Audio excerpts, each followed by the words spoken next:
লাশের বদলে লাশ, চোখের বদলে চোখ, ভায়োলেন্সের বদলে ভায়োলেন্স করাবে তার নেতা কর্মীদেরকে দিয়ে। রাজপথ কাঁপবে, বাংলাদেশ হাসবে।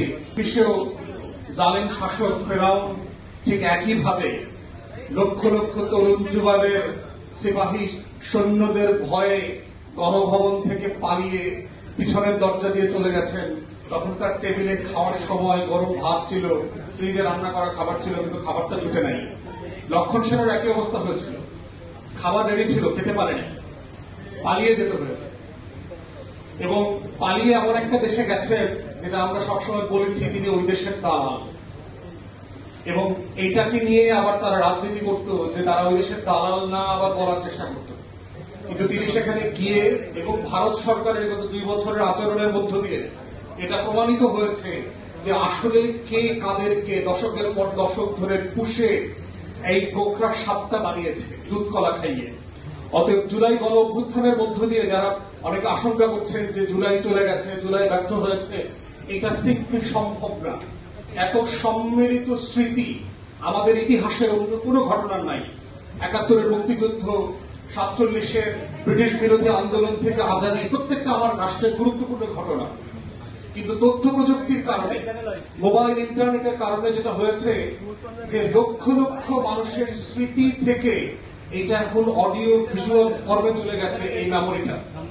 তাই আপনারা দেখবেন জুলাই আসলে যেটা হয়, আমরা প্রতি বছর নতুন নতুন ভিডিও দেখতে পাচ্ছি, নতুন নতুন ঘটনা আপলোড হচ্ছে।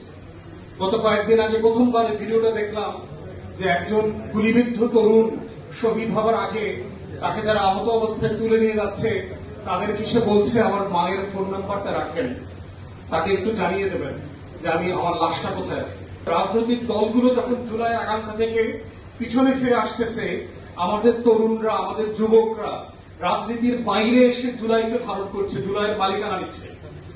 এবং তরুণরা, যুবকরা যখন জুলাইয়ের মালিকানা নিয়ে নেবে তখন বুঝতে হবে যে বর্তমান রাজনৈতিক দলগুলো কিভাবে অপ্রাসঙ্গিক হয়ে গেছে, তারা জুলাইকে ধারণ করতে পারছে না।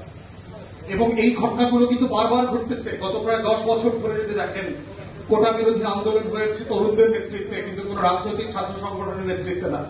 ভ্যাট বিরোধী আন্দোলন হয়েছে তরুণদের নেতৃত্বে, কিন্তু কোন ছাত্র সংগঠনের নেতৃত্বে না।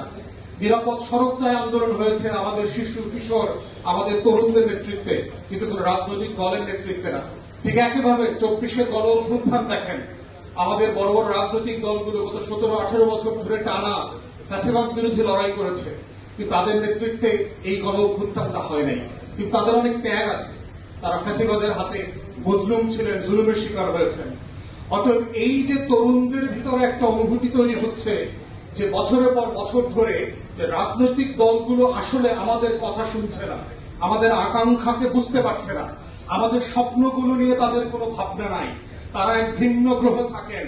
তারা মনে করেন তাদের বাপের নামে, মায়ের নামে, ছেলে মেয়ের নামে, বোন নামে গ্রাম, ইউনিয়ন, জেলা, উপজেলার নাম বদলে দেবেন, এবং এটাই হচ্ছে বাংলাদেশ। সে বুঝতে পারছে না যে আমরা ওই বাংলাদেশে এখন আর থাকি না।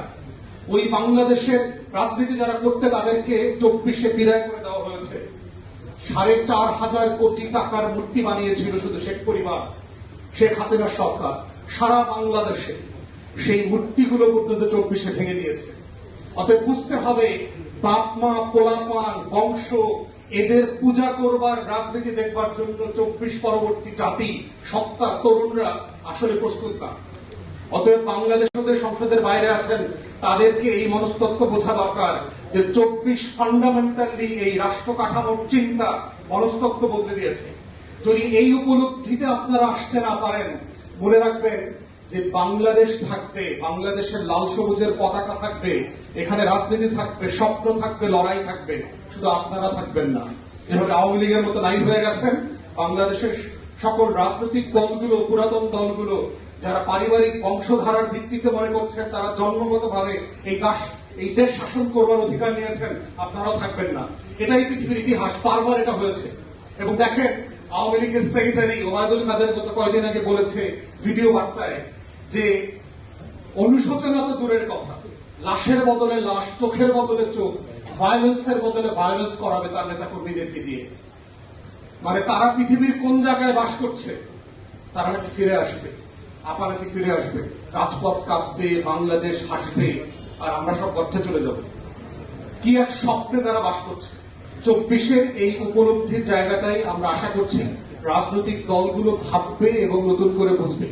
এখানে আমাদের 24-এর গণ অভ্যুত্থানের শহীদ জননী আছেন বেগম রোকেয়া আপা, এবং মাননীয় সংসদ সদস্য যারা আছেন, সংসদকে আমরা অনুরোধ করছি, শফিক ভাই একটু বলে গেছেন, 24-কে প্রোটেক্ট করবার জন্য 24-এর সাইন্টিফিক সম্মান, মর্যাদা, 24-এর ঘটনা এবং 24-এর এই শহীদদের বিচার, আহতদেরকে পুনর্বাসন মিলায় একটা আইন করতে হবে। সকল দল মিলে এই আইন করতে হবে। শাওনদের যেন বাংলাদেশে আর এই দুঃসাহস না হয় 24-কে নিয়ে ফাইজলামি করা। এই ফাইজলামি করবার কোন সুযোগ আর দেওয়া যাবে না।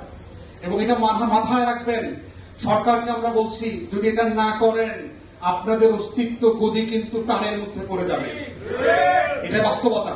অতএব আইনে ফ্রেম করতে হবে যেন মানুষ আইন হাতে তুলে না নেয়, মানুষ মত তৈরি করতে বাধ্য না করে।